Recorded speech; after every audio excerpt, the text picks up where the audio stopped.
তোমার এখন আসার সময় হলো? আমি সেই কখন থেকে তোমার জন্য দাঁড়িয়ে আছি। কাজ করছিলাম তো, তাই একটু দেরি হয়ে গেল। ঠিক আছে, কাজ করো গিয়ে, আমার সঙ্গে তোমাকে দেখা করতে হবে না। এই কান ধরে বলছি, আর কোনোদিন দেরি হবে না। সত্যি বলছো তো? সত্যি বলছি। ঠিক আছে চলো। ভালো তো বাসলা, কিন্তু তোমাদের বাড়ি থেকে আমার এই সম্পর্কটা মেনে নেবে তো? কেন নেবে না? আমার আব্বু আমাকে খুব ভালোবাসে, আমি বললেই ঠিক মেনে নেবে। সন্ধ্যা হয়ে গেল, এবার আমাকে যেতে হবে। আর একটু বসো না প্লিজ। কাল আবার আসবো। তাহলে চলো।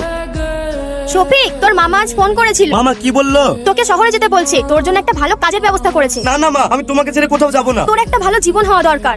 দেখো আব্বা, তোমার মেয়ে কলেজের নাম করে পার্কে ভিখারি বাচ্চার সঙ্গে ঘুরে বেড়াচ্ছে। আব্বা, আমি কলেজে যাচ্ছি। সোনালি, এদিকে আয়। কিছু বলবে আব্বা? আজ থেকে তোকে আর কলেজে যেতে হবে না। হঠাৎ কি হয়েছে? আমি যা বলছি তাই হবে। যাও ঘরে যাও। আব্বা, ওই ভিখারি বাচ্চাকে আজকে উচিত শিক্ষা দিয়ে আসি। এখন কোনো ঝামেলা করা যাবে না, সামনে নির্বাচন। তুমিও নির্বাচনের কথাই ভাবো, কিন্তু আমি ওই ভিখারিকে ছেড়ে কথা বলবো না।